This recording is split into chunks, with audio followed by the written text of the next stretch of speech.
todos.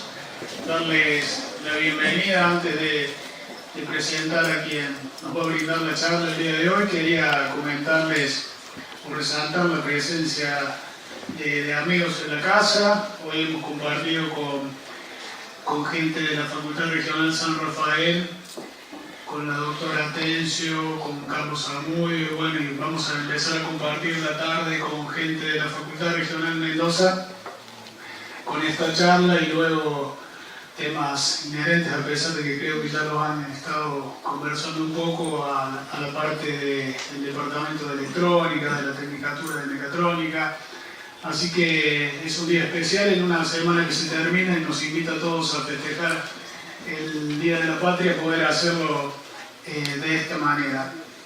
Hoy muchos coincidíamos de que las 30 casas tienen muchísimas actividades y cómo nos cuesta a veces encontrarnos para contarnos lo que estamos haciendo y por ahí que la misma experiencia que se da en otro lugar pueda realizarse de manera efectiva en otra que apenas está pensando la temática. Así que ni bien escuchamos los conceptos de un trabajo sobre un centro de desarrollo, que fue el tema de esta mañana, pensamos en el territorio no solo de la región de Villa María, sino de la provincia de Córdoba, y creo que esta mañana hubo muchas coincidencias.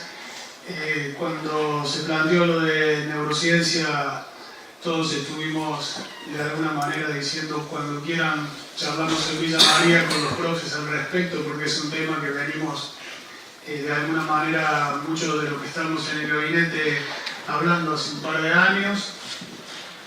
Recién me gustó compartir el intercambio de opiniones entre la gente de materias básicas de nuestra regional y de la regional San Rafael. Y bueno, creo que con ese modelo, colaborando un poco entre todos, vamos a lograr lo que todos queremos, que es, como sistema universitario público, sostenernos en la parte alta de la pirámide, liderando la enseñanza universitaria en Argentina y en nuestro caso particular la enseñanza de la ingeniería que tanto nos convoca. Así que ahora seguimos con la agenda. Vamos a presentar a Antonio Álvarez, de la Facultad Regional Mendoza, a quien agradecemos su presencia. Por supuesto, forma parte del gabinete del decano Bala, con quien contactamos, me parece que un día sábado, y enseguida dijo: contá con Antonio, contá con su trabajo dentro del gabinete y también el trabajo del director de un centro de Instituto Regional de Bioingeniería. Instituto Regional de Bioingeniería. Es un tema muy importante el que realizan en Mendoza y que ojalá podamos desde acá de Villa María también introducirnos en la temática y por qué no pensar en un tiempo razonable formar parte de estas líneas de trabajo. Y bueno, nos va a hablar sobre la neurociencia y la aplicación de esta para con los docentes en particular y cómo entender a nuestros estudiantes en sus reacciones en temas que son cotidianos para nosotros, pero vistos desde una óptica tan importante. Así que el agradecimiento a Antonio por la charla, el agradecimiento a Adolfo por estar en este lugar, gracias por visitarnos de nuevo, a Lorena y a Carlos, y bueno, a seguir con la jornada de trabajo y a disfrutar de este momento. Muchas gracias. Bueno, gracias por la presentación, Pablo. Y bueno, el agradecido soy yo por la invitación y ustedes se preguntarán qué hace un ingeniero hablando de neurociencia. Y en realidad a mí me toca estar en una especialidad que es un poco rara todavía en Argentina, muy común ya afuera, que se llama neuroingeniería. No sé si ustedes han sentido hablar de la neuroingeniería. Y la neuroingeniería en el mundo aparece hace, yo diría, más de 20 años, lo que denota que nuestras ofertas de ingeniería están muy atrasadas. Y entonces, en el mundo, la neuroingeniería lo que hace es estudiar neurociencia y la tecnología que permite el desarrollo o la base de la neurociencia. Eso es lo que hace, en términos sintéticos, un neuroingeniero, con lo cual uno tiene que estudiar mucha neurociencia, mucha neuroevolución, por supuesto todo lo que tiene que ver con el cerebro, porque además la electrónica, no sé quiénes de aquí están estudiando o están involucrados en la carrera de electrónica, la electrónica está en un proceso muy increíblemente rápido de cambio y estamos pasando desde una electrónica que se llama la electrónica analógica o digital hacia una electrónica que hoy se llama electrónica neuromórfica. ¿Y qué se hace en la electrónica neuromórfica? Y tratar de imitar de la mejor manera posible lo que hace el cerebro. ¿Ah? El cerebro es, ya lo vamos a ver enseguida, una red muy importante, pero yo no voy a hablar hoy del cerebro o neurociencias en particular, sino que vamos a hablar un poco de lo que implica desde mi punto de vista y desde el punto de vista de mucha otra gente con quien compartimos esta discusión, tanto en Argentina como fuera de Argentina, lo que significa hoy el desafío de los modelos que está planteando la neurociencia para la educación. Para la educación. Yo, para que no caigan en el engaño de las corrientes New Age, yo siempre aclaro esto, hoy se habla mucho de neuroeducación. En términos de neuroeducación, en realidad, el consenso que hay, por lo menos en los grandes laboratorios de investigación en el mundo, es que no existe. No existe una disciplina neuroeducación, porque la neurociencia todavía no logra definir, y la educación, por supuesto, mucho menos, un corpus de conocimiento, una epistemología de conocimiento que uno pudiera llamar neuroeducación. Sí es muy marketinero, sí van a ver que les ofrecen muchos cursos de neuroeducación que venden muy bien, se cobran caros algunos, pero en términos reales lo que yo les voy a contar es lo que hoy en el mundo se plantea. Yo tengo la suerte o la desgracia, nunca salgo que es más laburo, pero pertenezco a un grupo, a un think tank, se le suele llamar a eso, que es un grupo de gente de distintos lugares del mundo donde discutimos estos temas.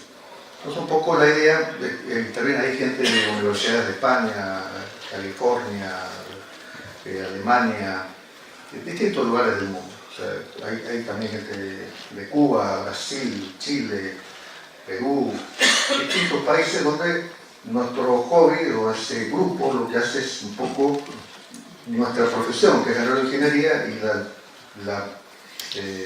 la formación como estudiante de neurociencia, enfocarla en no solamente en lo que es en sí la profesión, sino también en algo que todos los que trabajamos en universidades en cualquier lugar del mundo nos preocupa mucho, es la educación. Entonces hoy lo que vamos a hablar un poco es de hacia qué nos llevan estas nuevas corrientes que aparecen cuando uno abre el cerebro lo digo literalmente, porque hasta hace no más de 20 años no sabíamos qué había dentro del cerebro, dentro del cráneo. Era una masa gelatinosa donde uno veía una cosa amorfa, pero no se sabía qué había ahí adentro. Y entonces la educación, fíjense que un poco lo que yo quería empezar a compartir con ustedes, que la educación se enfrenta, y el docente se encuentra, que está en la educación, a cambios bastante importantes, porque además los cambios que impactan en la educación provienen por un lado de la neurociencia, y de lo que vamos a hablar un poquito hoy, pero también provienen de la tecnología.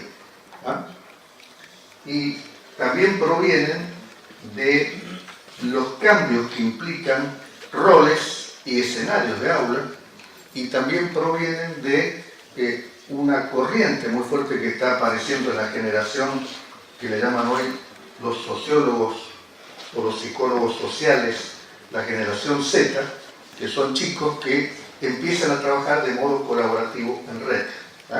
Que nosotros lo vemos muy gráficamente en Face o en las redes que existen, pero también se da en el mundo laboral, no solamente en el mundo social.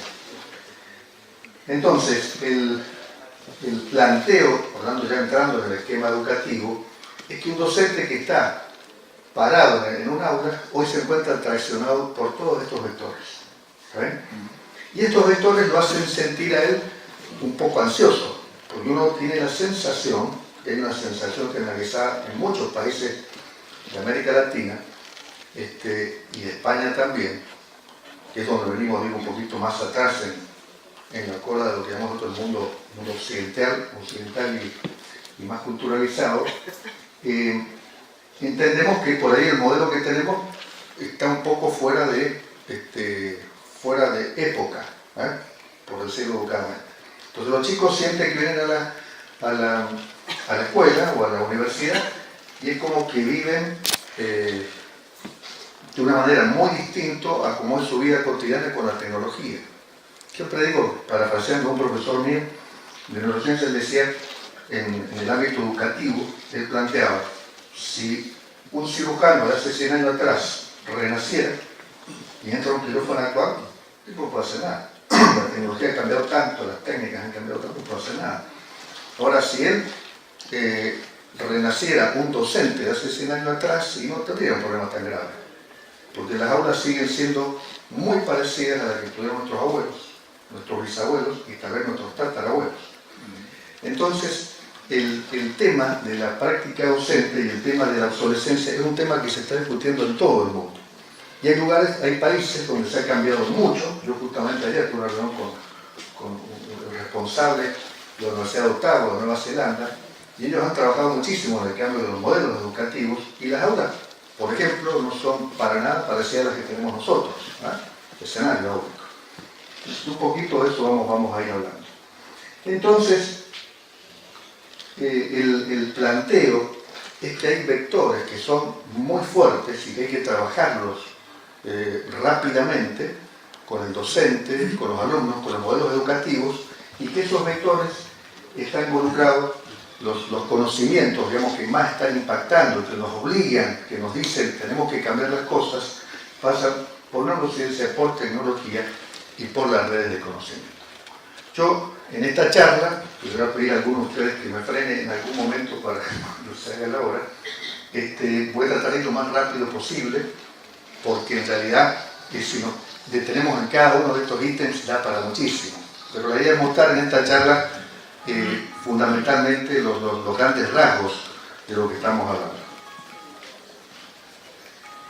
Entonces, ¿qué pasó con las neurociencias? Yo voy a hacer una descripción muy rápida de las neurociencias. Si uno le pregunta a cualquiera, a cualquier persona uno le pregunta, ¿dónde vivís? ¿Dónde vivimos? ¿Tu nombre? ¿Dónde vivís? Mi nombre Voy a poner un poco más cómodo, discúlpeme, yo soy muy informal para trabajar. Mi nombre es Cristian Sandri, vivo acá en Villa María, en barrio Parque Norte. ¿Preciso algo más? ¿No Nada. preciso? Muy preciso.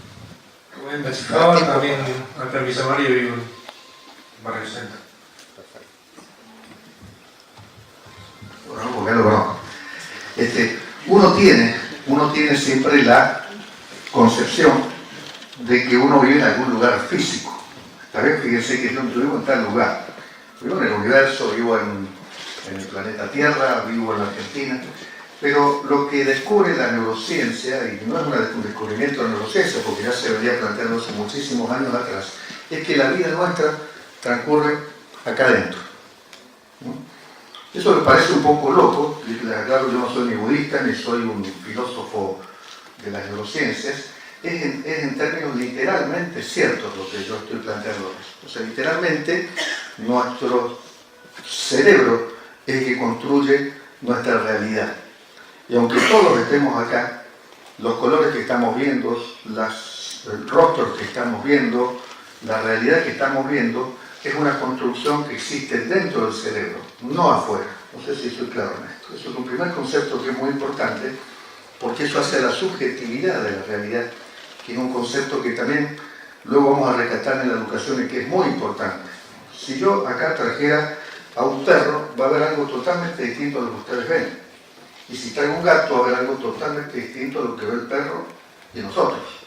Y si traigo a un daltónico, va a haber cosas distintas a las que vemos nosotros acá en relación con los colores. Entonces, ese es un concepto que es muy importante y que se empezó a plasmar hace ya más de 30 años atrás, cuando por primera vez nosotros pudimos ver lo que había dentro del cerebro. Hasta fines de 1800, principios de 1900, las teorías sobre el funcionamiento del cerebro, teorías psicológicas, teorías filosóficas, eran eso, teorías, porque no se sabía exactamente qué había dentro del cerebro, ¿no? Entonces aparecen distintas personas, distintos científicos, psicólogos, que tratan de explicar qué sucede dentro del cerebro. Entonces, primero aparece Freud, donde él toma un mito del Edipo sobre todo, un mito griego, y dice, con esto trato de explicar más o menos cómo es que funciona el cerebro, cómo es que el cerebro realmente tiene la interpretación de la relación intervincular, por ejemplo. ¿Ah? Y aparece todo lo que conocemos por la psicología freudiana, y así como aparecen distintas hipótesis, los fisiólogos tenían también sus hipótesis, pero recién cuando aparecen esta tecnología, los resonadores magnéticos, los electroencefalógrafos de alta resolución, ahí empezamos a ver realmente qué hay adentro del cerebro y cómo funciona el cerebro. Y ocurrieron dos cosas muy interesantes, pero yo les diría ayer, porque si yo les hablo del año 2000, ¿ustedes qué me dicen? Año 2000 es prácticamente ayer. Y ocurrió que la gente de las grandes empresas, Facebook, Google, todo lo que hace a Big Data, Oracle, que son las grandes empresas que manejan las redes globales, contrataron a este señor, que se llama Ladislao Barabasi, y le dijeron, mira, queremos ver que nos expliques cómo funcionan las redes globales, las redes de la Internet. ¿Se entiende lo que quiero decir? Las redes físicas, la Internet, las redes sociales, las redes de interconexión a un nodo de búsqueda como Google. Y este hombre empezó a trabajar en eso y descubre algunas leyes, estoy diciendo leyes matemáticas, leyes físicas, este hombre es físico, y esas leyes que él descubre para las redes, digamos, físicas, las redes, digamos, de hardware y software, son leyes que empiezan a dar hace muy poquito tiempo noción precisa de cómo se conforman las redes. Algo que es muy importante. Y empieza a dar herramientas precisas que permiten medir cómo se interconectan las redes. Y yo les digo esto porque el cerebro, eso que ustedes ven allí, que es nuestro cerebro, no es más ni menos que un conjunto enorme de redes. Ese es un primer concepto que uno tiene que tener claro, porque esa masa gelatinosa que yo les decía a ustedes, que pesa 1,5 kilogramos, como ustedes ven allí, que tienen más de 100.000 millones de neuronas, lo que hacen es generar un enorme conjunto de redes que con la evolución, o sea que acá hay que mirar para atrás, que es un tema que por ahí a veces los seres humanos nos cuesta hacer ese ejercicio, con más de 3.500 millones de años de evolución, porque el cerebro humano no se forma con la aparición del ser humano, sino que se va formando con sus estructuras mucho más antiguamente. El cerebro humano entonces es un gran conjunto de redes. Y por primera vez con las herramientas de la tomografía computada, la resonancia magnética y con la matemática de Barabasi, por primera vez hace muy poquito tiempo, por eso yo les decía ayer, estamos hablando de 17, 18 años, se empezaron a estudiar con mucha mayor precisión cómo es que funciona nuestro cerebro. Y entonces de ese conjunto estático que nosotros teníamos del cerebro, que decía la zona occipital está para la visión, la zona frontal está para el procesamiento del pensamiento, la corteza cerebral es la que aloja tal cuestión, la memoria está en no sé qué parte, las emociones corresponden a una parte basal del cerebro. Todo eso de alguna manera fue desapareciendo conceptualmente. En esta conferencia de ser muy educado, porque yo uso palabras más gráficas, desapareció ese concepto y nos dimos cuenta que el cerebro es eso que ustedes ven ahí. Una gran red muy intrincada, muy compleja, donde no existe el compartimento que se dedica a tal cosa. No existe ese mito de la New Age que dice que utilizamos el 10% del cerebro nada más, sino que existe una tremendísima red, como la red de la Internet. Es más, El cerebro es mucho más complejo aún, el cerebro de un solo ser humano es mucho más complejo aún que toda la Internet global. Y ese, digamos, descubrimiento fue llevando a que todos los conceptos que nosotros teníamos sobre la percepción, sobre la cognición, sobre la emocionalidad y sobre la toma de decisiones, generara todo un aspecto dentro de la neurociencia bastante revolucionario que fue cambiando modelos tan importantes, por ejemplo, acá en la Argentina, como la psicología. Psicología me refiero esencialmente de carácter psicoanalítico, de carácter freudiano. Y entonces uno empieza a entender que la percepción, por ejemplo, es algo que es mucho más complejo que solamente lo sensorio. Percibir no es solamente la realidad, no tiene solamente que ver con tener un par de ojos, oídos o los sentidos, sino que interviene muy fuertemente la completura de la realidad, la hace siempre el cerebro de cada persona. ¿Se entiende ese concepto? Entonces aparece una persona, una chica o un varón que se mira frente al espejo, está casi al borde de ser un esqueleto y dice, estoy muy gorda. ¿Qué enfermedad es esa? Anorexia. Entonces, ¿qué dice? ¿Le está fallando los sentidos de la vista? No, le está fallando el sentido de la percepción, de la perceptualidad que está alterado por el cerebro, por el funcionamiento neural. Cuando uno está en un estado emocional importante, alterado, o por alguna patología enfermo, estoy lisa y llanamente alterando la perceptualidad, pero también estoy alterando la cognición y la toma de decisiones. Por eso lo peor que uno puede hacer es tomar una decisión cuando uno está, como decían antiguamente, cuando está en caliente, cuando está mal, o cuando uno está en un estado de duelo, o cuando uno está en un determinado momento donde esa emocionalidad está extremadamente alterada. Porque el otro descubrimiento muy interesante, que ya lo vamos a ver después, es que el cerebro, como trabaja in toto, trabaja en sistema, trabaja en sistémica, esto que se dice, la emocionalidad no tiene nada que ver con la lógica, no es tan así. No es tan así, y ya enseguida les voy a contar por qué. Porque de hecho mi campo de trabajo en la neuroingeniería es la tecnología afectiva, la tecnología emocional. Y ya después les voy a contar por qué. O se los digo ahora, porque cuando los robots no tienen emociones, toman muy malas decisiones. Y por eso los ingenieros nos pusimos a estudiar la tecnología de la emocionalidad.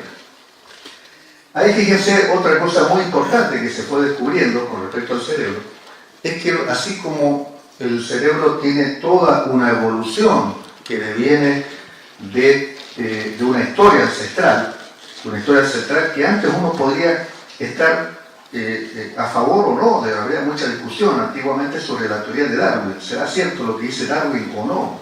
Se generan unos debates terribles.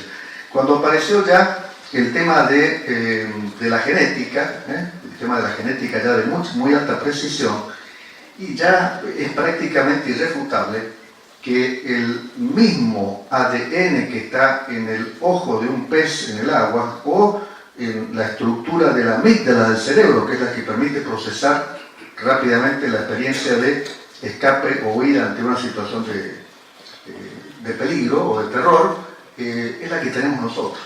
Entonces la naturaleza en la neuroevolución, ¿cómo fue trabajando?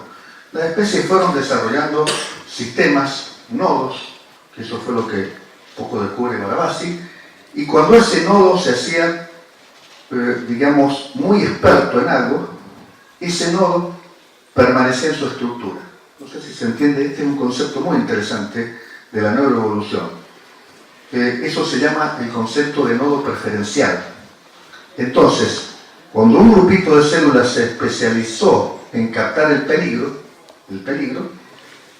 ese grupito de células se fue especializando más, y ese grupo es el que empezó a asumir dentro de toda la red neural del cerebro, en este caso la amígdala cerebral, que cuando hay un peligro se tiene que disparar y nos tiene que indicar rápidamente que estamos en posición o de luchar o de escapar, para lo cual nos aumenta la presión arterial, empezamos a transpirar, empezamos a segregar montones de hormonas, todo lo que hace la amígdala en nuestro cerebro, ¿no?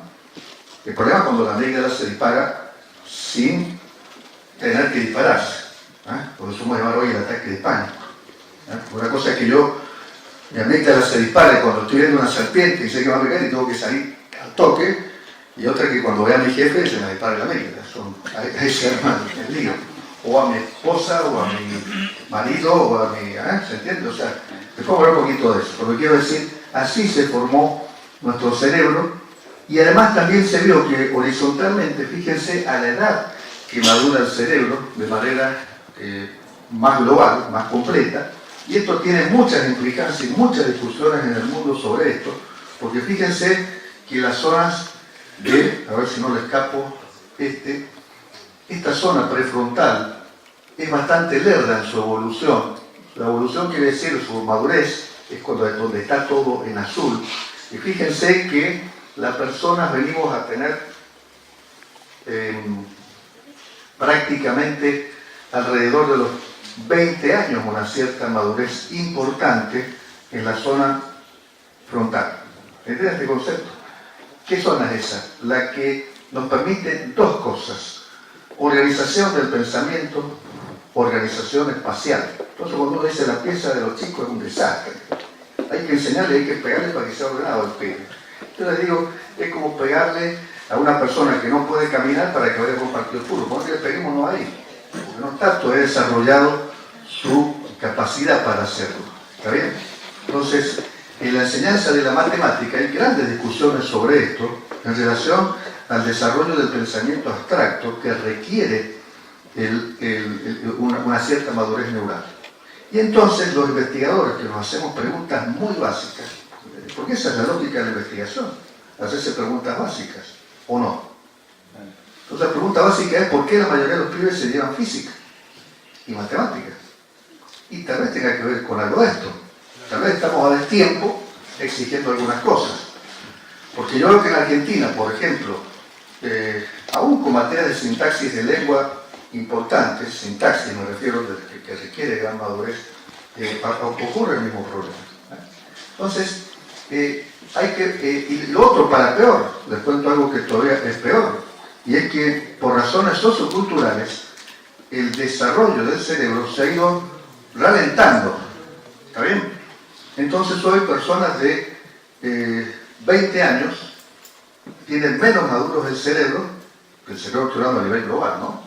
A nivel de red neural estoy hablando, que lo que tal vez lo tenía hace unos 10 años atrás, porque no lo requiere esa aceleración que tenía antes. Antes si uno maduraba rápido y te comía el león que estaba ahí. Hoy tenés a tu papá, a tu mamá, estás en tu casa y puedes estar hasta los 35 años, tomás tranquilo, porque todo lo otro no es tan demandante. No sé si soy claro.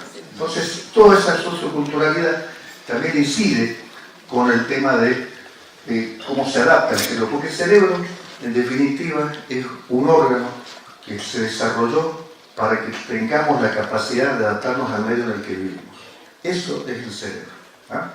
Es una increíble y compleja estructura de adaptabilidad al lugar donde nos toca vivir. ¿No? Y por eso los seres humanos, que tenemos la suerte de tener corteza cerebral, nacemos sin poder caminar, nacemos sin saber hablar, nacemos sin pelo, sin un montón de cosas, para que en el transcurso de nuestra evolución nos adaptemos rápidamente al lugar donde estamos. Los animalitos que no tienen esa alternativa, esa posibilidad, no dicen, pero ese pequeño nació y el postrillito ya salió caminando, pero ese postrillito nunca se va a poder adaptar de la manera que el hombre lo puede llegar a hacer. El hombre es el único bicho, hablando con mucha claridad, que nos podemos adaptar a cualquier contexto. Ustedes van a encontrar hombres en Alaska, van a encontrar hombres en el desierto, van a encontrar hombres en cualquier lugar, en cualquier medio ambiente de la Tierra. En los animales no es así. Y esa gran adaptabilidad, ¿quién la paga?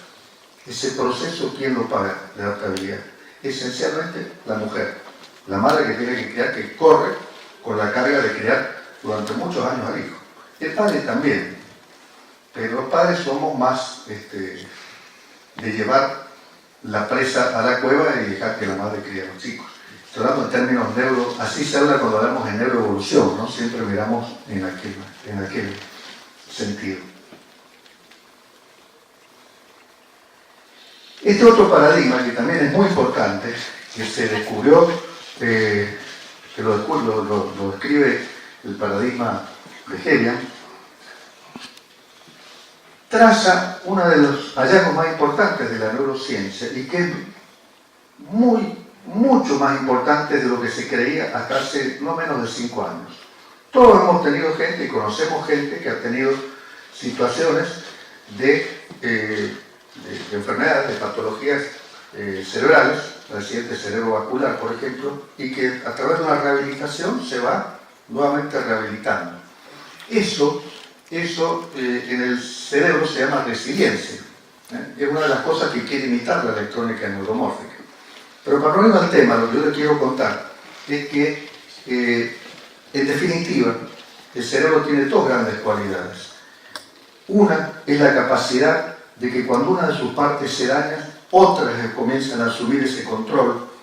Y la otra gran capacidad, que se llama la neuroplasticidad, es que cuanto yo más lo estimulo el cerebro, o una vía, o una red, en un determinado proceso, esa vía se va a fortalecer. Y la vía que yo no estimulo se va a debilitar. ¿Ah? ¿Se entiende más o menos este concepto? Ese es el principio de Hegel, y es un principio muy importante porque en educación, tanto cognitiva como emocional, el concepto es ese. El concepto es que si yo quiero que un chico aprenda algo, hay que estimularlo de manera reiterada. Ese es un concepto que es muy importante y que pone en discusión muchas de las teorías pedagógicas actuales. ¿Cómo? Pues, aprender de memoria es tan bueno o es malo. Bueno, porque dicen los pedagogos, aprender de memoria es muy malo. Yo me acuerdo cuando era pibe, nosotros nos hacían recitar a veces poesías de memoria. Y entonces después vino, no, eso es muy malo. Y ahora que descubre la neurociencia estudiando muchos de estos principios que además están asociados a patologías neurales, como Alzheimer, por ejemplo, y que ejercitar la memoria tal vez no es tan malo, porque uno fortifica vías. Y si uno quiere tener en claro cómo funciona el cerebro, yo diría, es como un músculo. Vean el gimnasio. En el cerebro lo que se fortifica no son músculos, son redes neurales. Y las redes neurales que yo más uso son las que más se fortifican. Tanto en lo intelectivo, lo cognitivo, como en lo emocional. Por eso acá también aparece este principio como un paradigma muy importante. Y neuroplasticidad es todo un debate que en la educación nos lleva a nosotros hoy a replantearnos cómo nosotros hacemos que nuestros chicos desarrollen su árbol neural de la manera más fuerte y más sana posible. Esto es un tema que hoy en el mundo se está discutiendo mucho y que además está muy brincado con la vida emocional de las personas. Porque además, fíjense qué interesante, vamos a verlo enseguida, pero se desarrolla mucho más neuroplasticidad. Neuroplasticidad quiere decir desarrollo más dendritas. Las células, las redes se conforman por conexiones. Una neurona sola no hace nada, tiene que ser capaz de hacer conexiones.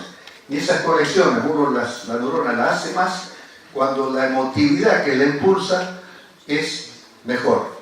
En una palabra, si a mí algo que me gusta, si estoy estudiando algo que me gusta, realmente lo voy a aprender mucho mejor que algo que no me gusta. Y entonces hoy se está hablando en la educación de un planteo muy interesante que no es que trasciende a la palabra vieja de la pedagogía motivación. ¿Se acuerdan? Nosotros nos decían que como docente hay que motivar al alumno. Pues yo no puedo motivar a un tipo que no le gusta la mecánica, y si no le gusta, no le gusta. Y yo por más que me ponga ¿cómo se llama?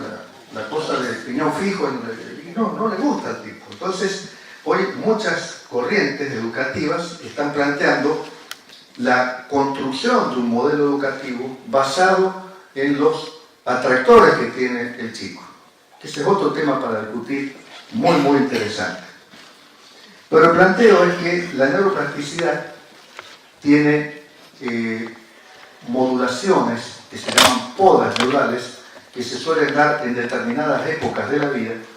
En el caso de la mayor parte de las personas, eso suele ocurrir en el nacimiento, en la adolescencia y en el caso de la mujer y también de los hombres, en la época ya donde comienza la menopausia de la mujer y en los hombres la andropausia, donde el cerebro hace grandes podas neurales y lo que hace, el proceso de poda, lo que hace es eliminar todas aquellas redes que no se han utilizado, que no se han utilizado o que no se han estimulado lo suficiente.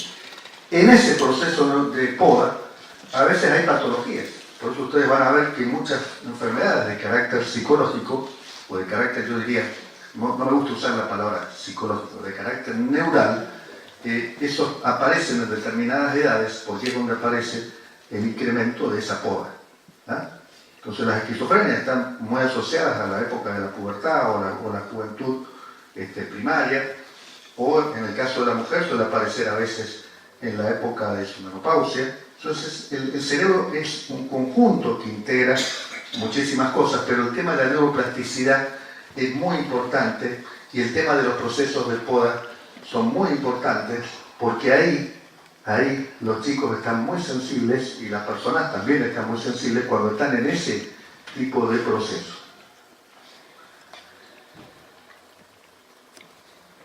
Y entonces, esto que yo les estoy contando muy rápido, trae otro condimento muy interesante para la educación, y es que como el cerebro es eso que ustedes ven ahí, y que están viendo aparecer ahí, un conjunto de redes que están interconectadas entre sí, muy interconectadas entre sí, ya uno no puede hablar específicamente de una separación, como hemos venido nosotros haciendo hasta ahora, de lo cognitivo, de lo emocional y de lo perceptual, y aún de la toma de decisiones. Entonces, ese conjunto, lo que ustedes están viendo ahí, no es una simulación, sino que es una técnica que se usa que se llama tractografía, que permite ver las redes neurales por dentro, o sea, cómo es el cerebro realmente por dentro, y lo que ustedes están viendo ahí justamente son los circuitos, las redes, grandes redes que conforman las estructuras cerebrales y cómo se comunican entre ellas. Y si ustedes prestan atención ahí, van a ver que la base del cerebro, o sea, desde la base del cerebro hasta la última neurona acá arriba, tienen un muy alto nivel de conexión, muy alto nivel de conectividad. Fíjense ahí, si ustedes lo alcanzan a ver, el tallo cerebral, y la parte de toda la estructura cerebral, la interconexión que tiene el cerebro es enorme. Lo que quiere decir que aquellos que decíamos y que vivíamos, porque no es que ahora se descubre todo esto, ahora lo estamos viendo, pero esto lo hemos intuido de alguna manera siempre, la humanidad lo ha intuido de alguna manera siempre, y es que el cerebro está muy permeado por algo básico que está en el tallo cerebral, que está en el centro del cerebro, que está ahí en amarillo, esos circuitos que ustedes están viendo ahora en amarillos, que es lo que se llama sistema límbico, donde yace fundamentalmente la emocionalidad. No existe nada que pase por el intelecto que primero no pase por el sistema límbico, por el circuito de la emocionalidad. Entonces dicen los neurocientíficos que se dedican más a la pedagogía y que están tratando de armar ese cuerpo cognitivo que yo les comentaba a ustedes recién, que todavía no está definido, de la neuroeducación, dicen para que 2 más 2 es igual a 4 muchas veces. 4. Uno dice 4. Ellos dicen 2 más 2 es igual a 4 más la emocionalidad. Más la emocionalidad. Entonces, yo doy una materia, me voy a meter en un terreno escabroso del cuento. Análisis matemático, donde al pibe le enseño, qué sé yo, desarrollar ecuaciones diferenciales, integrales. Le enseño montones de cosas al pibe, que entró a la ingeniería. El pibe estudia todo eso. Va y rinde la materia. Al mes no se acuerda casi de nada. Y al año ni hablemos. Y después nos cuestiona la práctica de la carrera, pues dice, yo nunca lo ocupé esta materia, la verdad que nunca yo, cuando ejercí la ingeniería, ocupé esto. Y además, ¿cómo puede ser que tipos casi analfabetos como Tomás Alva Edison, o tipos que dejaron la universidad, como Bill Gates en el primer año, o como el Steve Jobs, que prácticamente ni fue, o como fue muy poquito y fue a una universidad, fue a artes plásticas, fundamentalmente, como si estos tipos sean grandes tecnólogos? Entonces empieza todo un replanteo en las escuelas de ingeniería, particularmente el MIT, el Instituto Tecnológico de Massachusetts, tomó esto muy fuerte, particularmente la Universidad de Cambridge, particularmente Universidad de California, que con el que nosotros tenemos un vínculo bastante interesante, y dijeron, en realidad, hacer ingeniería, en realidad fue más básico, algo que mi amiga Lorena le genera escozor. Esa estupidez que nos han hecho creer que para ser un buen ingeniero tengo que saber mucha matemática y mucha física, no es más que una estupidez, un prejuicio, un modelo. Yo cuando digo esto en algún lugar la gente se para, se va y me dice cualquier cosa. Pero ¿en qué se basa esto que hoy está en discusión? No estoy diciendo no sirve la matemática, no sirve la física. Es fundamental la matemática y la física para la comprensión de la ingeniería. Lo que es una estupidez es que los chicos, yo trabajo con Marcelo, en los primeros y segundos años, donde tenemos los grandes niveles de deserción, dejan la carrera de ingeniería porque creen que por no ser buenos en matemáticas y en física, no sirven para la ingeniería. Y la ingeniería es proyecto, no es matemática ni es física. El proyecto necesita de la matemática y la física para realizarse, sin lugar a dudas que lo necesita. Pero lo que no puede ocurrir es que los chicos abandonen la ingeniería porque creen que, porque no pueden resolver ecuación diferencial, ya no van a ser buenos ingenieros. Ingeniería es creatividad, ingeniería es ingenio, es proyecto, es solución de demandas a problemas específicos. ¿Está bien? Pero no es resolver una ecuación diferencial. Eso es lo que quiero decir. Ahora, si ese chico resuelve la ecuación diferencial en un contexto donde él la necesita resolver para resolver su proyecto, no le quepa ninguna duda que lo va a aprender mucho mejor que en un contexto donde él no sabe para qué está estudiando eso. Yo les cuento algo personal. Yo el idioma inglés siempre lo odié y siempre fui muy malo para el inglés. Pero cuando me tuve que poner a estudiar estos temas, que a mí me apasionan, y no me quedó otra porque tenía que no solo leer ya lo leía bastante bien, pero tenía que hablar con los tipos. En California tenía que hablar con los tipos, y hablamos en inglés, no podía hablar en castellano. Entonces me tuve que poner a estudiar inglés y me salió. O sea, me entendí. Cuando vi que ya me empezó a entender, dije, bueno, buena hora.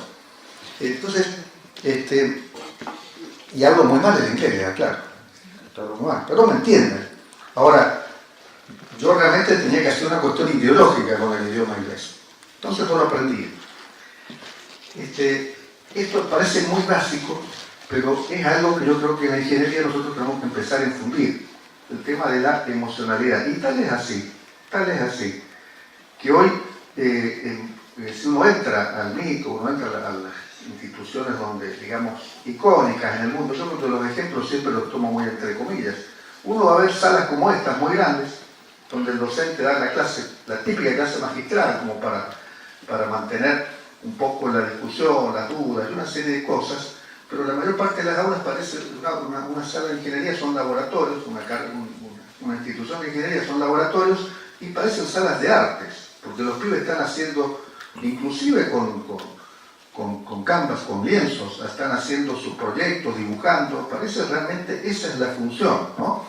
El modelo entonces es donde uno ve a los pibes entusiasmados en su proyecto. Entonces ustedes escuchan que los pibes, uno dice la cultura del garaje, la cultura de los chicos de los sajones que tienen eso, yo quiero inventar y quiero hacer esto y quiero desarrollar esto y quiero hacer aquello otro, como ocurrió con Bill Gates y sus amigos en el garaje de la casa de ellos. Esa cultura ellos la tienen porque están entusiasmados con la tecnología y aprenden y hacen. Creo que eso es lo que nosotros tenemos que empezar a ver, si cómo hacemos para que nuestro modelo educativo no sea tan expulsor y no sea tan ralentando de los chicos, que es otro problema de lo que trae la falta de entusiasmo cuando una persona estudia. Ralentando me refiero, por lo menos nosotros tenemos mucho tiempo demoran los chicos en recibirse en ingeniería. Lo cual, en un mercado competitivo global, es muy feo. O sea, mejor dicho, es un hándicap para nuestros chicos. No sé si se entiende ese concepto. En mi época, tal vez demorar de años en recibirme no era tan grave. Pero hoy que el mundo es global y que los chicos salen a competir a un mercado global, y ya es un poco más preocupante eso. Entonces, ¿qué estrategia tenemos para que las carreras no se hagan tan largas? ¿Ah? Y que los chicos que salen de nuestras carreras van a competir en un mercado global con pibes que a su edad ya tienen una maestría o un doctorado. ¿Ah? Entonces, ahí hay un hándicap. Bueno, esto lo voy a pasar muy rápido, porque siempre me trae conflictos. Y es que el cerebro masculino, mis amigas feministas se enojan mucho cuando digo esto, pero es la realidad. El cerebro masculino y el femenino difieren, ninguno es superior al otro. Yo, como no soy político, lo voy a decir, el femenino es superior al masculino. Porque la biología a nosotros los hombres nos preparó para salir a buscar la presa y traérsela, para sobrevivir, traérsela a la puerta de la cueva, y así. Yo creo, aunque parezca esto muy tosco lo que digo, cuando uno estudia neuroevolución, yo tuve que estudiar varios tomos de neuroevolución, ese relato que yo les acabo de decir se mantiene a lo largo de toda la neuroevolución. Por eso los hombres somos más agresivos, por eso los hombres somos más complicados en el aspecto competitivo, somos más mentirosos, porque si yo veo la presa y él me dice, ¿viste la presa por ahí? Y no, lo decía, David, ya, estaba por allá, la presa está por aquel lado, pero tengo que andar por allá. No puedo decir la verdad, si no me la va a quitar la presa a mí. Entonces, todas nuestras redes neurales están sustentadas. Fíjense que tenemos entre los hemisferios muy poca interconexión. ¿Ustedes lo ven eso? Esto es real, esto no es una simulación, esto es un estudio de resonancia magnética de un promedio de más de 500 cerebros masculinos y femeninos. La mujer tiene un cerebro muy interconectado al izquierdo con el derecho, por lo cual su mente es mucho más compleja, porque ella tiene la tarea más compleja, que es la de criar, y es la de estar preparada para cosechar. Y entonces el sistema visual de ellas ve más de 40 tonos de rojo que nosotros los hombres no podemos ver. Y entonces ellas disfrutan en el shopping cuando van a comprar y ver vidrieras, porque son recolectoras. Entonces van a góndola por góndola por góndola, y los hombres estamos ahí esperando, y ellas, eso está en su genética. ¿Se comprende eso? Esas son las redes neurales. Nosotros queremos buscar la presa y salir del supermercado. Ellas no. Ella es su paraíso. Entonces, digo esto muy rápido para que vean que las redes neurales nos marcan y los circuitos neurales se conformaron para cumplir con distintas funciones. Entonces, esto es algo que a veces nos cuesta entender, pero la educación también es así. Yo he peleado mucho hasta hace poco, porque hay un experimento muy básico, porque dicen, no, la interculturalidad, la cultura que nos hace hombres y mujeres, no es tan así. Ustedes ponen autitos de un lado y ponen muñequitos del otro, y los bebés varones tienden a ir en su mayoría a buscar ¿qué? Autitos. Y las bebés mujeres tienden a buscar a los muñequitos. Ahora, eso suena muy bonito lo que les digo, pero eso no se hizo con personas, se hizo con monitos. Ya en el cableado neural de los monitos, de los primates, está eso. Los monitos no saben que eso es un autito, pero sí ven que tiene una forma de cosa. Y la hembra monita no sabe que eso es un bebé, pero sí ve que tiene forma de bebito chiquitito, que puede ser su cría. Entonces, estamos grabados por lo que se llama hoy, digamos, en neurociencia, el nombre científico de esto es imágenes hipnagógicas. Vemos cosas que nos disparan distintas emocionalidades. Empatía, neuronas espejos se llama. Voy muy rápido para no demorarnos más en esto. Pero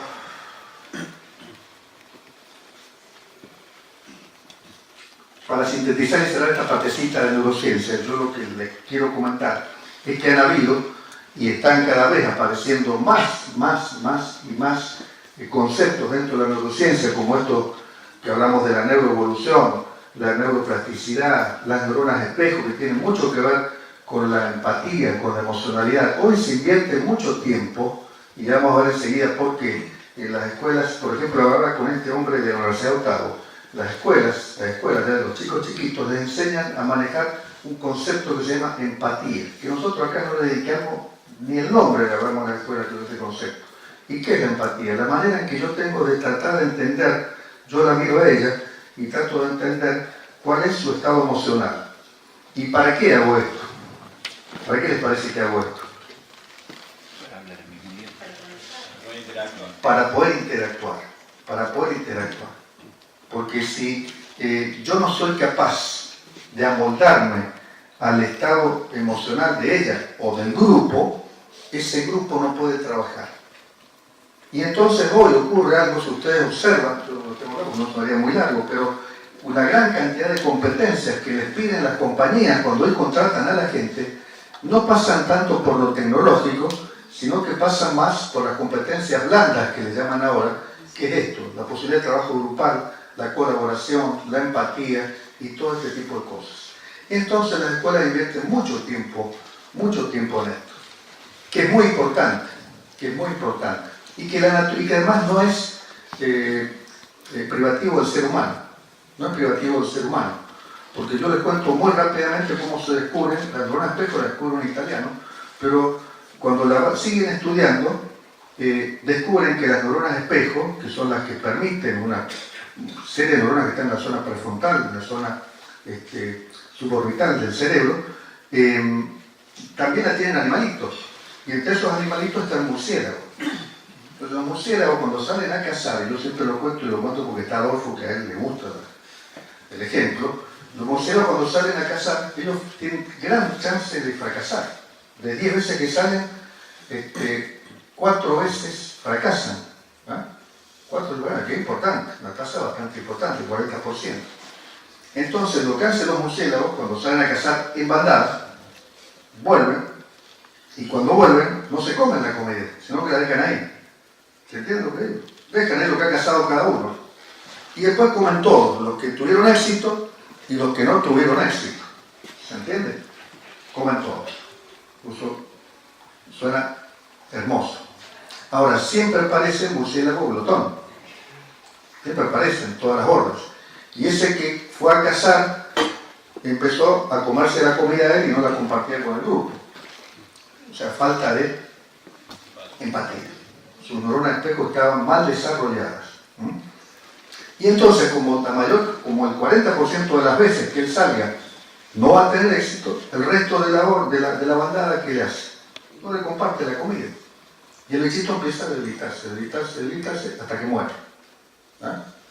Ese es, digamos, el funcionamiento de la horda. Y entonces la mamá murciélago, como sabe que si su hijo es glotón, cuando sea adulto lo van a echar de la horda, invierte muchísimo tiempo en enseñarle, normalmente castigazos, aletazos, para que el bicho comparta y no se muera este jovencito por no compartir. ¿Ah?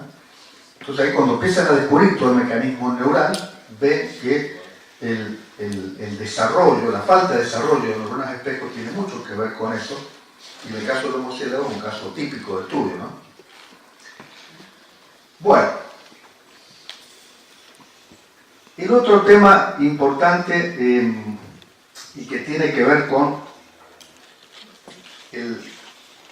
el cambio al que se enfrenta el docente pasa por la tecnología. Recién les conté cosas de la neurociencia que impactan y que cambian modelos pedagógicos que nosotros hoy tenemos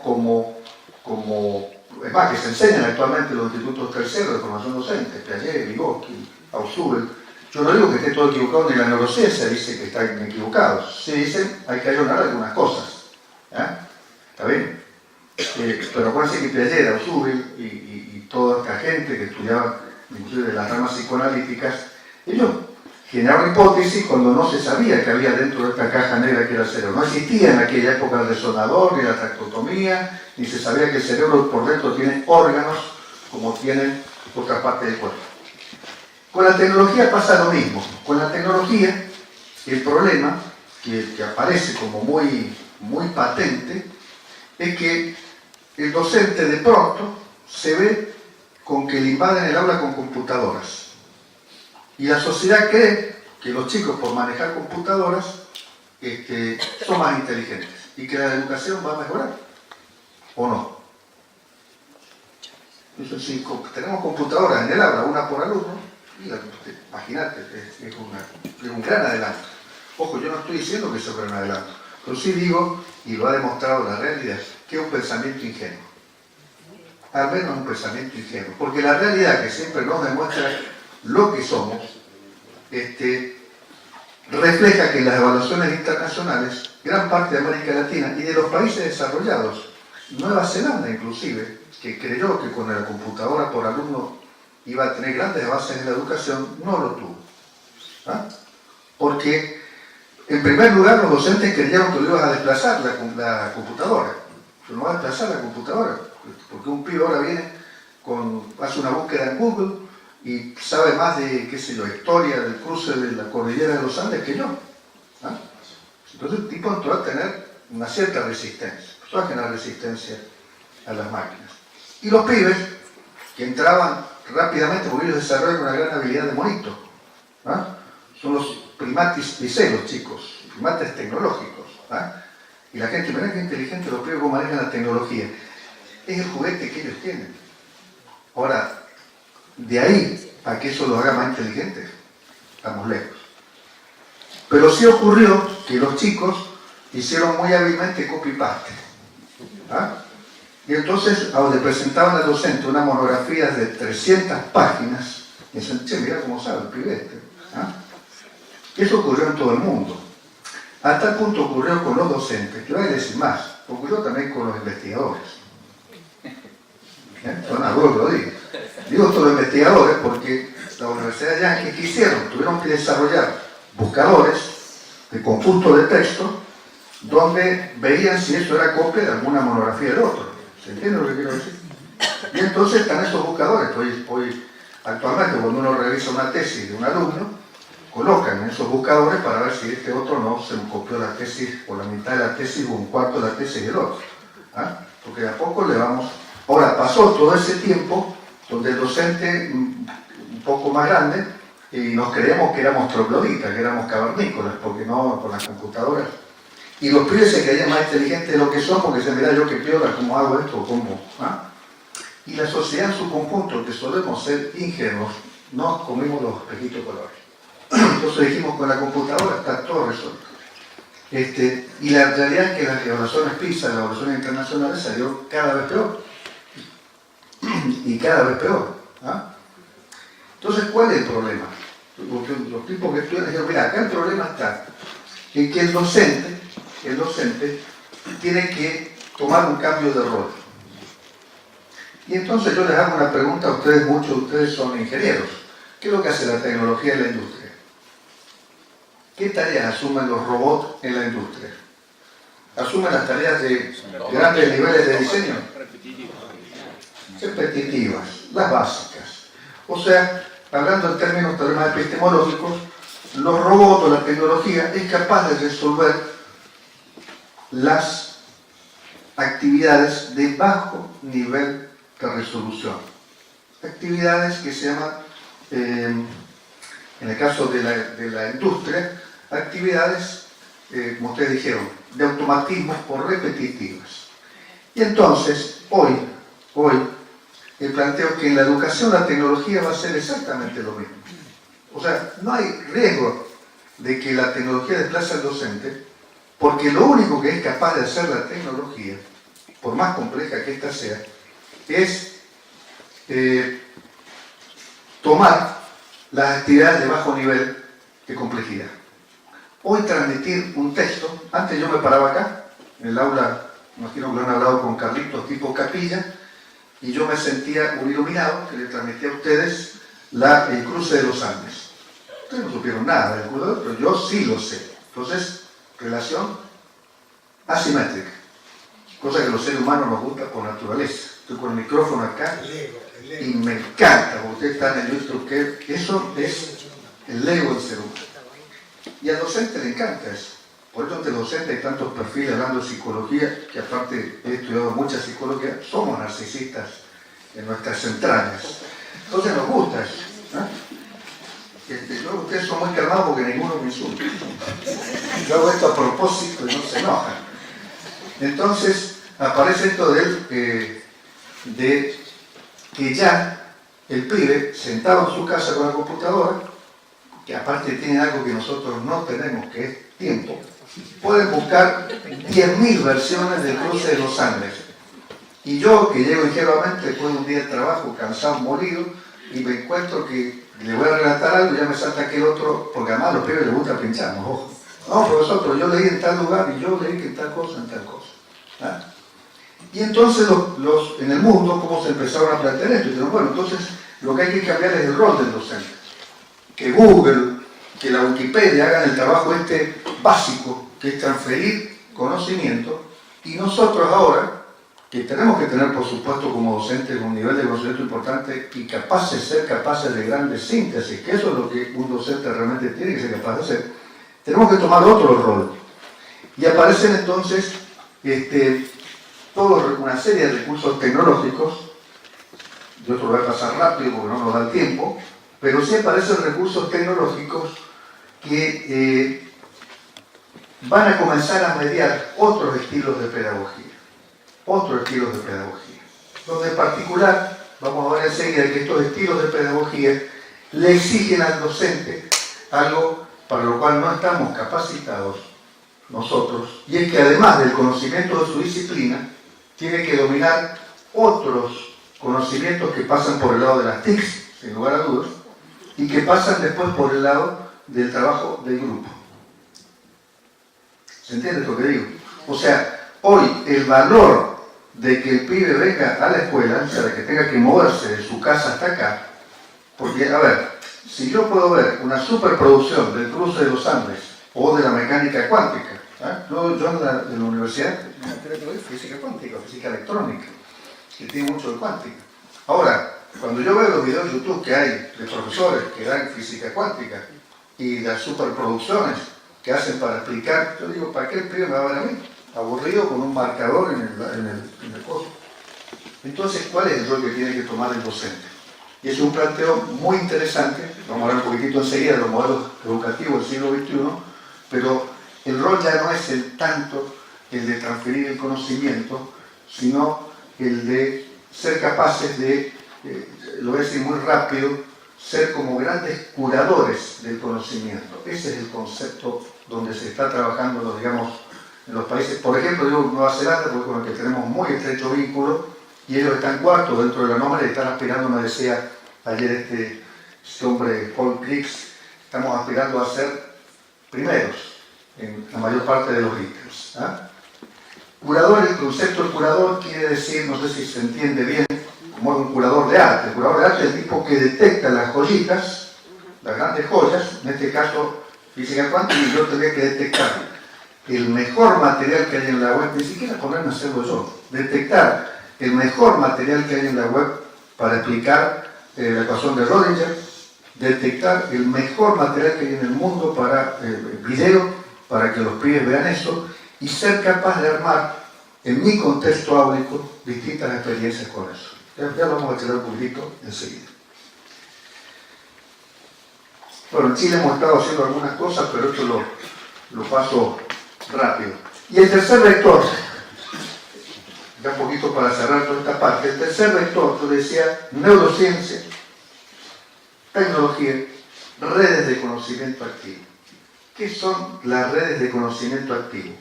Acá sí, yo creo que los modelos educativos estamos más, no es la palabra riesgo, pero sí es este modelo que los chicos millennials, los chicos de la generación, generación G, están comenzando, generación Z, están comenzando a hacer, es la capacidad que ellos tienen de juntarse 10 pibes y ponerse a estudiar un tema en red, y aprender muchísimo sobre eso. A tal punto que después son capaces de desarrollar empresas de base tecnológica, startups relacionadas con esto. Entonces, en el mundo, bueno, yo les muestro ahí eso. Fíjense,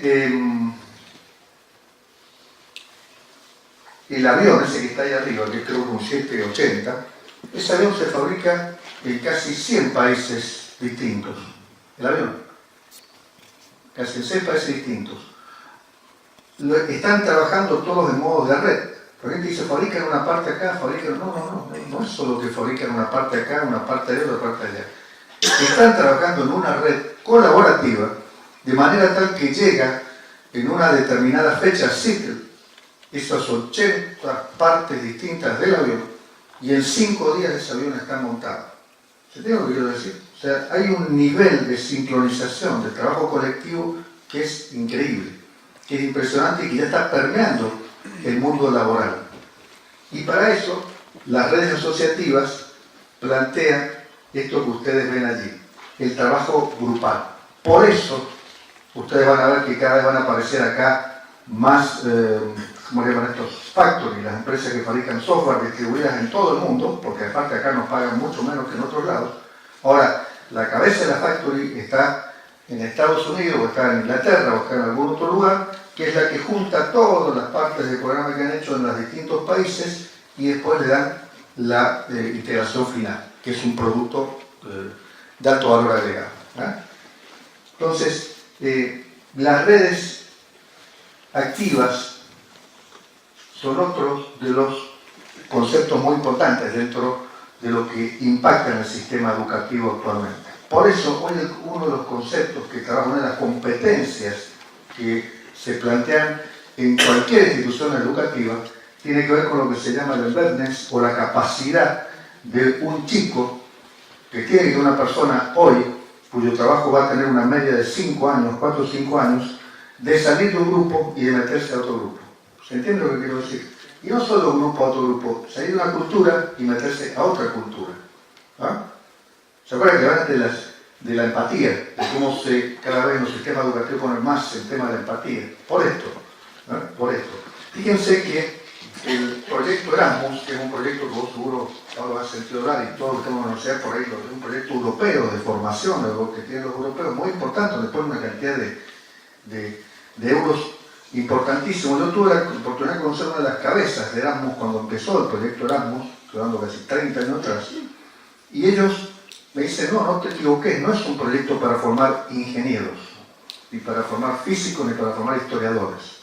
Lo que nos interesa de Erasmus es la interculturalidad. Entonces van a ver ustedes que es obligatorio que los chicos viajen de un país a otro, de países distintos dentro de Europa o aún con América Latina. En Estados Unidos, muchas universidades plantean que en sus últimos años de carrera los chicos tienen que por lo menos cursar 3 materias afuera. Otro, su soporte económico es distinto al nuestro. Pero lo que está empezando a ocurrir ya a nivel bastante global es que cada vez más, como para nosotros antes era viajar en colectivo, a los chicos cada vez les gusta viajar más. Y además es más accesible que antes, más allá de la inflación y todos los problemas que nosotros podemos tener. Hoy es más fácil viajar a Europa, que le era más a mis viejos que eran gallegos, pero que fueron una sola vez a España después que volvieron, porque no había plata para pagar. O sea, digo, hoy hay otra posibilidad de viajar, y eso a nivel laboral es muy importante. Yo no sé acá si ustedes dan electrónica, la gente que da electrónica, nosotros, yo el proyecto final, y los chicos las placas de electrónica del proyecto final, ya no la compran acá, la compran a la China. Estoy hablando de una facultad chiquita como la nuestra, Mendoza. Yo trabajo en un laboratorio de bioingeniería, donde hacemos neuroingeniería, y los chicos que desarrollan software en algunas actividades que estamos haciendo de más nivel son chicos de Nepal, que trabajan en un tablero colaborativo con gente nuestra. ¿Y por qué compramos a ellos el software? Porque son muy buenos y son muy baratos. Y así es el trabajo colaborativo. Y nosotros a su vez colaboramos con otras cosas de diseño con ellos.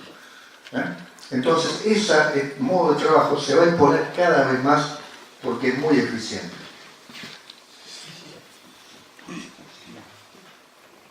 Tendencia se le suele llamar a esto.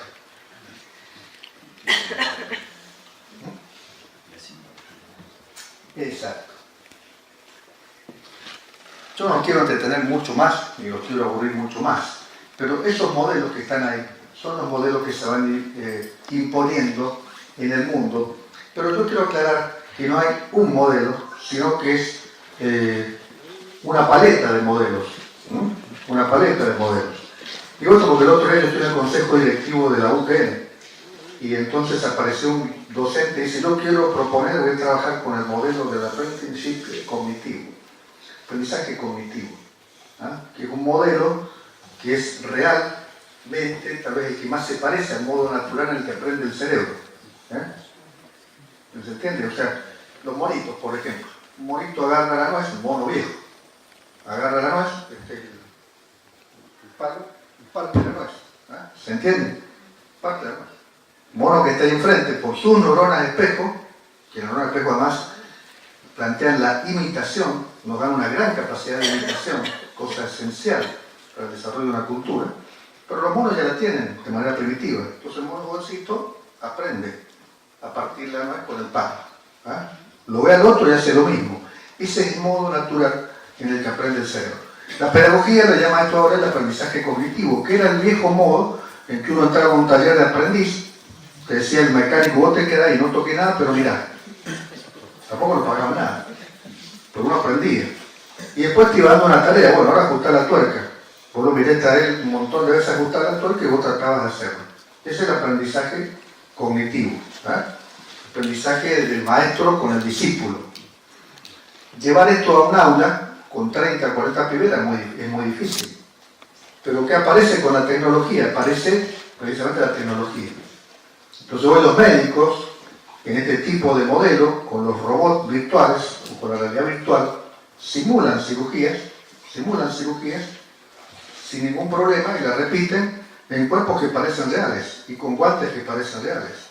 Y el armado y desarmado de motores es una cosa bastante habitual con este tipo de herramientas. Y hace poco tuve oportunidad de ver a una gente que está armando un laboratorio de química impresionante con estos equipos complicados, carísimos, los que nunca usamos, los cromatógrafos, donde está ahí al alcance del pibe, se pone el casco, lo maneja el cromatógrafo, hace la experiencia, agarra la probeta, derrama cosas, rompe cosas, hace ensayos. Es impresionante lo que se puede hacer hoy con las herramientas que se nos vienen y con las que ya están también. Entonces, la tecnología rescata ese viejo concepto del aprendiz cognitivo porque va a permitir clases muy personalizadas para los chicos con modelos de ese tipo. El modelo de aula invertida, que es un modelo muy interesante, por ahí ustedes han sentido hablar. ¿Han tenido un curso ustedes por acá de aula invertida o no?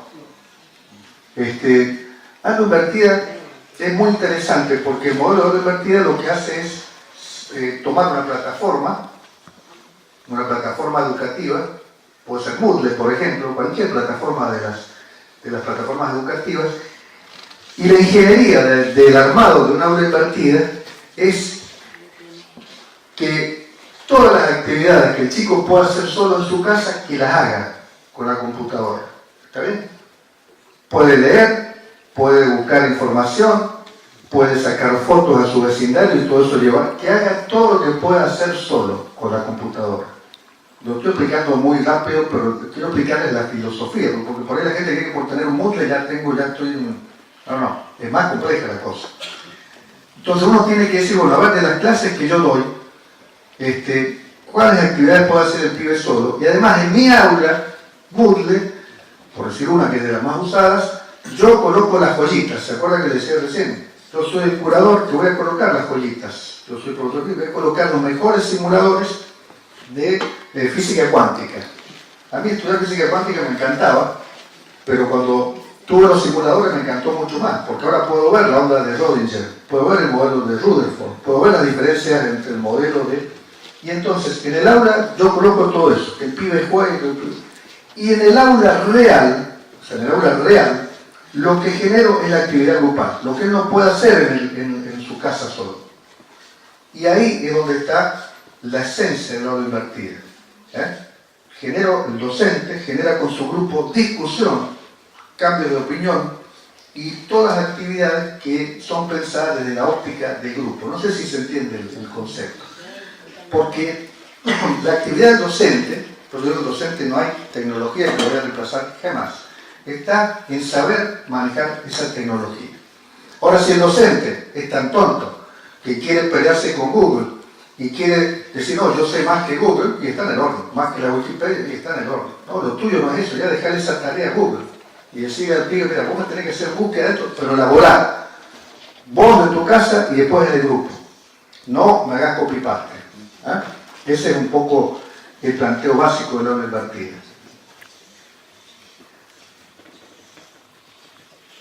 Yo voy rápido porque no nos queda mucho tiempo. El modelo proyectual, Brain en inglés es cerebro, el proyectual Brain, tiene que ver con que la metodología proyectual es una metodología casi natural que las personas han desarrollado, no solamente cuando la ingeniería, sino que desde que la humanidad es humanidad y desde que las hordas son hordas, los primates también son bichitos muy inteligentes, nos planteamos un problema que tenemos que resolver. Y para eso tenemos que poner en marcha competencias que tienen que ver con eso que ustedes ven allí. Modelar, demostrar, articular, reflexionar y explorar. Ustedes me dicen, pero esto en la era cavernícola lo hacían los tipos, hacían. Porque había que mantener el fuego prendido, porque si se apagaba estábamos en el horno, porque había que salir a cazar al bicho, y si yo iba solo era una cosa, pero si en grupo diseñábamos una estrategia era otra. Los perros cimarrones también lo hacen. ¿Ustedes han escuchado hablar de eso? Como los perritos desarrollan estrategias para cazar una presa entre todos. Entonces, quiero decir, la metodología proyectual tiene bases neurofisiológicas muy interesantes. Por eso a los pibes les encanta hacer proyectos. Yo, entre las dos materias de neurofisiología y otro proyecto final. El proyecto final, yo tengo una gran pelea con la palabra que dice final. Porque el proyecto final tendría que ser con lo que empiezan los pibes de la ingeniería. ¿Ah? En primer año ya deberíamos enseñarle a los chicos metodología proyectual, más básica, tal vez con menos temas financieros, con menos temas económicos, pero que ya la metodología proyectual la tengan. ¿Y saben por qué les digo esto?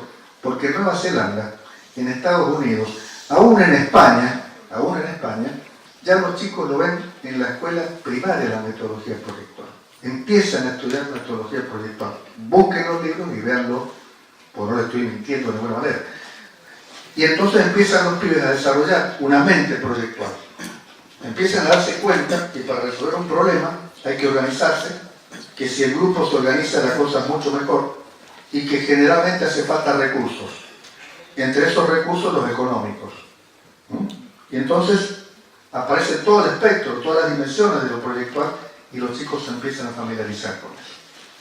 En el mundo cualquier sistema educativo que ustedes analicen usa por lo menos esas tres paletas de colores metodológicas y por supuesto todo lo que ahí se deriva.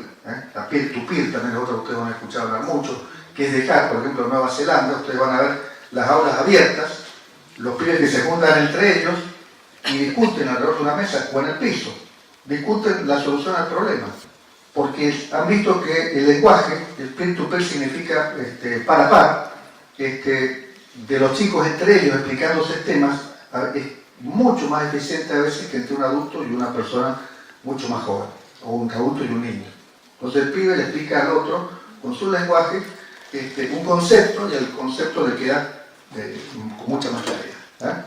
Entonces la paleta de colores son muchas, pero ninguna van a ver ustedes, rara vez van a ver esto que tenemos acá, o las aulas capilla que le decimos nosotros, porque nosotros, los pedagogos le llaman así, el aula donde está el docente enfrente y las filas así los chicos y el docente es el protagonista. O sea, la idea es que si el pibe va a la escuela, tiene que aprovechar la grupalidad. Ese es el concepto. Tiene que entender que el grupo es importante y tiene que aprender a trabajar en el grupo. Recuerden la mamá murciélago. Si no trabaja un chico en el grupo bien, va a tener dificultades en su vida, ese es el problema. Eso es mucho más importante que una fórmula, no sé si soy claro. Porque el pibe tiene problemas en integrarse en un grupo, va a tener problemas en su vida. Eso sin duda. Entonces, la escuela tiene que resolver eso cuando pueda resolverlo. Pero ¿para qué quiero? Fíjense algo muy curioso. Hay una enfermedad, ustedes, una patología que se llama Asperger. Asperger. Y fíjense qué curioso, que entre los ingenieros y los matemáticos y los físicos es bastante frecuente, más que en otras profesiones. ¿Ah? Entonces, uno dice, hay que ver cómo y de qué manera. A ver, Asperger es un síndrome. Puedo tener el Asperger que ya un tipo muy aislado, como el Sheldon, ¿eh? Se ubican el de Big Bang Theory. ¿Eh? Pero entre el 0 y ese hay toda una gradualidad. Entonces, lo que hay que ver es cómo uno logra trabajar las competencias emocionales, aún en la universidad. Aún en la universidad. Y otro, ya para cerrar, que ustedes van a ver en todas las universidades del mundo y que yo creo que es un concepto que arraigó muy fuerte hace más de una década, es lo que se llama la interdisciplina transversal. ¿Ah? O sea, yo estudio ingeniería acá, pero tal vez entre las optativas que tienen los chicos desde el primer año debiera haber artes, debiera haber historias, debiera haber poesía, teatro, porque en esa interculturalidad es donde aparece también una gran creatividad en la ingeniería. El descubrimiento del núcleo del cerebro para procesar rostros fue un descubrimiento que vino de una cruza o de una intersección entre artistas plásticos, neurocientíficos e ingenieros del Big Data. El descubrimiento del centro del cerebro para procesar música, que antes se pensaba que el cerebro procesa la música igual que la palabra, no. El cerebro tiene sus redes para procesar música, que son mucho más complejas que las otras, porque inervan a todo el cerebro, por eso que a todos nos gusta escuchar música. Un rol muy interesante. Otra pregunta es sencilla, ¿por qué nos gusta escuchar música? Entonces, todos esos descubrimientos surgieron porque aparecen intersecciones. Músicos con ingenieros, eso lo ocurrió el MIT, y neurocientíficos, psicólogos. Todas esas mezclas siempre son muy buenas. Y bueno, por último, lo que también está cambiando son los modos de evaluación. Los modos de evaluación. Y aparece ya cada vez con más fuerza algo que también el sistema educativo nos tiene que preocupar, porque las grandes compañías que son del software, por ejemplo, que son muy prácticas, dicen, los pibes van a la escuela y tienen este título que dice programador, o tienen salen de la universidad tipo que es ingeniero electrónico. Ahora, ¿realmente saben hacer lo que el título dice? Primer punto. Y entonces aparece un sistema de evaluación que desarrolla, por ejemplo, la Fundación Mozilla, la Khan Academy. O sea, estos son, digamos, Microsoft, por ejemplo, también. O sea, son compañías que dicen, vamos a hacer un sistema de evaluación por distintivos, por escudos, que son, ¿han visto como los juegos? Cuando uno va subiendo de nivel tiene que lograr ciertas cosas. ¿Cómo es que le llaman?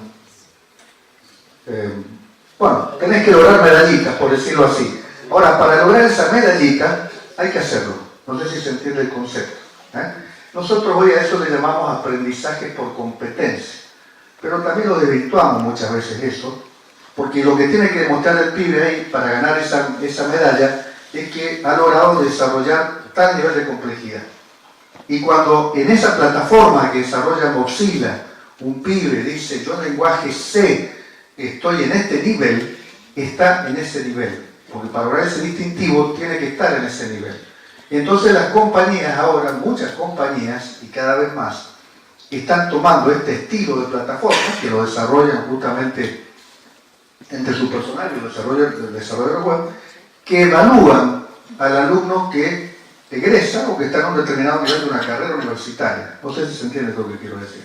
O sea, que ya no me basta como decir, mira, yo soy ingeniero electrónico, tengo el título. No, pará. Vas a pasar primero por este jueguito donde te tenés que ganar, a ver si llegas a tantas insignias, como le dicen ahora. Entonces, este es un criterio de evaluación que se está exponiendo muchísimo y que muchas escuelas de Nueva Zelanda, lo que hablamos ayer con este amigo de Nueva Zelanda, también lo están imponiendo a sus alumnos como post de evaluación dentro de un esquema de una determinada disciplina. Y entonces, fíjense a qué punto llega esto de desarrollo, que si ustedes entran a esos sitios web que yo les estoy mostrando ahí, van a ver que ya se dedican empresas grandes a desarrollar este tipo de test. Para lo que sea. Entonces, ese es un cambio que también a nosotros nos hace ver que ya no solamente basta con tener el título, sino demostrar competencia en acción. Que eso es muy paradigmático de lo que se viene en el mundo. Bueno, yo no quiero cansar más. Alguien me pidió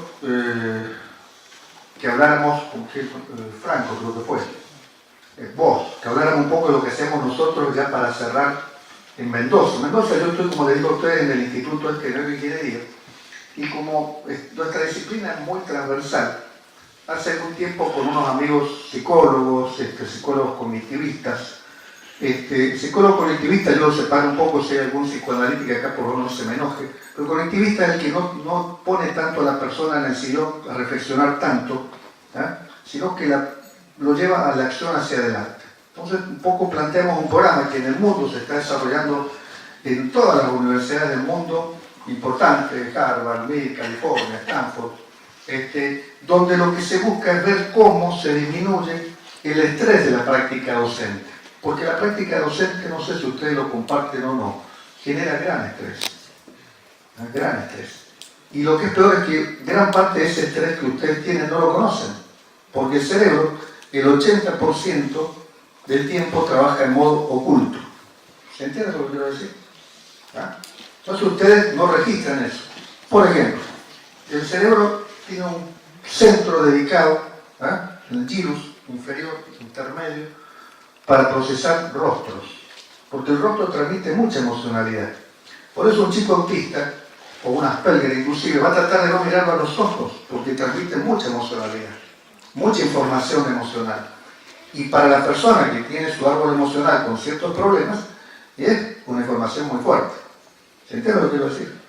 Entonces el docente que se para frente a un grupo, como yo estoy acá con ustedes ahora, veo muchos rostros, y eso a mi cerebro le genera un trabajo enorme, del cual yo no soy consciente, porque mi cerebro lo está haciendo detrás del telón. ¿Se entiende lo que digo? Digo, ella me está mirando feo. Eso dice mi cerebro. Aquel otro se está durmiendo. Y el Carlito, Samudio, ni hablemos, está con el celular, no me da pelota. Entonces mi cerebro se está preocupando. Todo eso en modo oculto. Súmenle la parte explícita, los gritos, las aulas destruidas, todo lo que un docente sufre en el aula, y el nivel de estrés que tiene lleva a que la profesión docente sea catalogada en los rankings de los DCM, que son los rankings que maneja la gente que estudia todas estas cosas, los psicólogos laborales, en una de las profesiones de mayor nivel de estrés. Digo esto porque el estrés a veces uno lo siente en el cuerpo lo registra, pero no sabe por qué. Y por supuesto a todos intuitivamente nos gusta dar clase a grupos más chiquitos, tener menos alumnos en el curso. Porque además de ser más manejable, por ejemplo, nos evita este trabajo tener que procesar tanto rostro. Es muy interesante. Entonces generamos un curso donde lo que nosotros hacemos ahí es trabajar con algunas técnicas que se llaman, en particular nos enfocamos mucho en mindfulness, que es una técnica en la cual el cerebro trabaja en un modo especial que permite, ojo, esto no es New Age y no es nada por el estilo, quiero aclararlo, porque por ahí la gente, yo soy un declarado enemigo del New Age, soy un declarado enemigo de que dice, yo le dije recién, en el cerebro construimos la realidad, no es la realidad. Ahora, hay algunos otros New Age que dicen, con el cerebro yo construyo la realidad, al revés. Superyoicos, yo pienso que voy a ser exitoso, y eso no es así. No vamos a entrar en ese debate ahora porque sería muy largo, pero no es así. El que quede eso está en el horno. Entonces, por supuesto que si yo quiero triunfar en algo, tengo que tener una mentalidad con cierto optimismo, un buen nivel atencional, una serie de cosas, pero no de ahí a que yo voy a garantizar el éxito porque solamente yo lo pienso, o porque alguien me va a dar esa fórmula. Ojo con eso. Entonces, lo que nosotros planteamos ahí son algunas herramientas que al docente tratamos de darle para que él esté más relajado. Una es la técnica de mindfulness, que es una práctica que da esta gente de psicología cognitiva, en una mezcla con algo muy interesante que es movimiento corporal. Movimiento corporal, si quieren imaginárselo como una especie de yoga, pero que no es solo yoga, sino que el cerebro, la primera función, no puedo entrar mucho en detalle, pero el cerebro se origina esencialmente para poder movernos. para escaparnos del peligro. Esa fue la primera función basal del cerebro, por eso aparece el cerebro.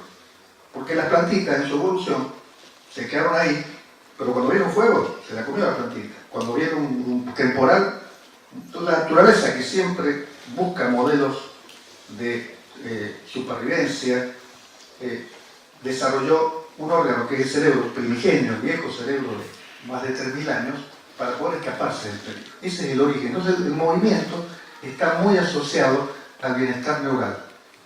No importa que la persona tenga alguna capacidad, no importa que la persona sea un cuadripléjico.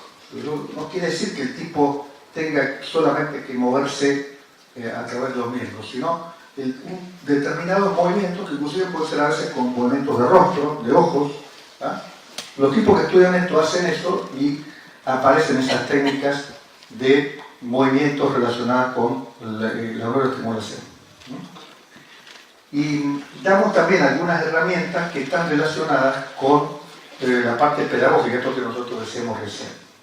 Partes pedagógicas, darle al docente herramientas nuevas. Por ejemplo, desarrollamos mucho aula invertida, desarrollamos mucho algunas técnicas de aprendizaje cognitivo, que al docente le permite ir ensayando herramientas nuevas, porque hoy hay una gran crítica hacia el docente de que el sistema educativo está obsoleto. Todo el mundo le dice que el sistema educativo está obsoleto, pero tampoco nadie le aporta muchas herramientas. Y cuando uno va a hacer, por lo menos en Mendoza, cuando dijeron vamos a capacitar a los docentes a nuevas tecnologías, ¿qué le enseñaron al tipo? Excel, Word, PowerPoint, pero no cómo usar esas herramientas dentro de un contexto más complejo. ¿Ah? Y hacemos algunos retiros, aunque no tenemos retiros académicos, y por lo menos en Mendoza cuando hablamos de retiros, la gente pensaba que cuando empezamos a hablar de esto, ¿no? Que eran retiros espirituales, no tiene nada que ver. Son retiros académicos, afuera, se hace algo muy lindo, todas las universidades lo hacen con los chicos y con los profesores, de decir, usted acá está en un lugar privilegiado, porque tiene la sierra acá cerca. Entonces vamos a encerrarnos en un hotel o en un lugar 3 días a estudiar física cuántica. O a estudiar, por ejemplo, temas relacionados con la educación. En este caso de estos retiros nosotros hacemos una experiencia muy interesante, que no tenemos tiempo de desarrollarlo porque nos van a querer echar, pero es tratar de que el cerebro entre en un modo de funcionamiento especial que se llaman O. AWE se escribe, si quieren después búsquenlo en la internet, porque en ese modo de funcionamiento el cerebro es como cuando uno pone el auto en punto muerto. Está trabajando pero está descansando. ¿Ah? Y ese modo de funcionamiento, el funcionamiento O, que eso lo estudian científicos de la Universidad de Monza, en particular una persona que yo aprecio mucho, la Universidad de California, ese modo de funcionamiento del cerebro hace que el cerebro trabaje en modo atencional. El cerebro tiene como 2 grandes modos, el atencional y el default. Cuando está en default mucho tiempo, el default es la rumiación. Viste que una vez se queda enganchado en un pensamiento y le da, ¿por qué habré dicho esto? Y yo estuve en esa reunión, me tendría que haber quedado callado o generar una discusión con la mujer, ¿para qué? Y tanto de rumiar, o me peleé con mi pareja. Entonces, esa rumiación al cerebro le hace muy mal. Lo llaman modo default. Y el modo default muchas veces disgrega lo que se llama la sinapsis neural. Para evitar eso, para contrarrestar eso, la naturaleza, que es muy sabia, desarrolló aún en los animalitos lo que se llaman las experiencias O. O quiere decir, traducido del inglés, experiencias de expectación, experiencias cumbre. Por eso cuando ustedes ven un paisaje maravilloso, van a ver que toda la atención cerebral se les va a ir. Se olvidaron de muchos problemas, por eso se llama la inmersión en la naturaleza. Es una práctica muy interesante porque ahí hacemos eso y otra serie de prácticas que también llevan a la gente a un nivel de relajación muy interesante. Nosotros estamos haciendo en una provincia como Mendoza mucho más conservadora que Córdoba, tratando de hacer estas cosas y nos miran como bichos raros. Lo bueno es que cuando uno dice, mira, a ver, esto lo están haciendo en muchos lugares del mundo, a ver, Google, esto lo viene haciendo ya hace mucho tiempo con sus empleados.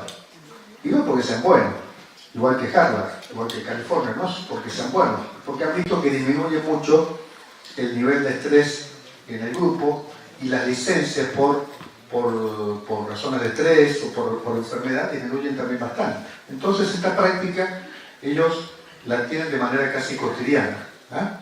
Entonces cuando dicen, mira, Google tiene un lugar para trabajar que parece una pista de juegos y pista de tenis, tienen 40 cafés, ¿no? Tienen cafés, todos cafés temáticos distintos, porque los tipos han estudiado, han visto que cuando los cafés son temáticos y distintos, la creatividad es mucho mayor que cuando son todos iguales. Han estudiado que si las mesas son de 4, se juntan, los proyectos son mejores que cuando las mesas son de 3 o son de 5. Entonces, ¿no? ¿Hasta qué punto los tipos estudian las cosas? ¿No? Todo esto tiene que ver con lo que estamos tratando nosotros de difundir desde nuestro laboratorio, desde CERECON, que fue un centro que generamos el año pasado, que es computación y neuroingeniería, y esperamos también, como charlamos recién con Marcelo, que la tecnológica, fíjense, yo estoy bueno, y esto lo aprendió un gran maestro médico, con un axioma de la neurociencia. La neurona es lo que es, no por ser la neurona, sino por su capacidad de generar redes. Si no pudiéramos generar redes, las neuronas no servirían para nada. Una neurona tiene más de 10.000 conexiones con el resto de las otras neuronas. Las del cerebro suelen tener hasta 300.000 conexiones. Y en eso van conformando las redes. Y en la tecnológica tenemos un gran don, que son las redes, pero no lo usamos. Porque somos, vos lo dijiste recién, 30 regionales que a veces nos cuesta mucho, hablamos con el Marcelo, conectarnos para decir, a ver qué está haciendo vos, qué está haciendo vos, de qué manera nos podemos nutrir en esa gran red. Y la palabra red es la palabra clave en neurociencias. Esa es la palabra clave. Red, conectividad. Y ustedes vieron recién lo que yo les mostré, que ya el cerebro no son esas zonas estancas, son redes. Redes que abarcan a todo el cerebro. Así que la idea nuestra, bueno, es trabajar en red con ustedes y llevar esto a la gente que podamos. ¿Ah? Yo creo que nuestros alumnos lo reclaman, los docentes lo reclaman, y fue muy bueno la experiencia, porque nosotros salimos muy contentos. Es más, al día de hoy nos están pidiendo que continuemos, y así que fue una muy linda experiencia. Lo ponemos a control de ustedes para lo que necesiten, y bueno, muchas gracias por aguantarme. La disposición de ustedes en Mendoza para cuando quieran visitarnos. Muchas gracias. No sé si tienen alguna pregunta. No sé si quieren hacer alguna pregunta al respecto. Bueno, básicamente eso. ¿Habrá posibilidad de tener las filminas para verlo tranquilo? ¿O hay algún aula virtual para verlo? Sí, les dejo la presentación y creo que están filmando. A ver, está la presentación y la charla está grabada y va a estar subida a la página web de la facultad también. Así, por cualquier tema que quieran nuevamente escuchar, en la página web va a estar cargada la presentación de hoy. Desde la Secretaría Académica quiero agradecerte, Antonio, y también a Carlos Zamudio, que hizo de un nexo para lograr que hoy estén aquí, tanto de la Facultad Regional San Rafael como de la Facultad Regional Mendoza. Bueno, muchas veces, vos lo mencionaste, Pablo lo mencionaba, muchas veces somos 30 facultades regionales, pero tenemos a veces muchos problemas de comunicación y a veces hablamos de tecnología y somos enemigos de la tecnología muchas veces para comunicarnos entre nosotros mismos. Entonces creo que estos puntos, un poco cuando planteábamos esta charla, es de generar disparadores, sobre todo en el cuerpo docente, de ver la problemática que estamos teniendo nosotros en las carreras de ingeniería. Mucho lo hemos hablado en los meses anteriores cuando estábamos de lecciones, de pasar por cada uno de los departamentos y transmitir. En ese momento nosotros transmitíamos una imagen que uno siempre va, mira, es un número, pero bueno, a veces asusta cuando ve la deserción de los alumnos, sobre todo en el primer nivel.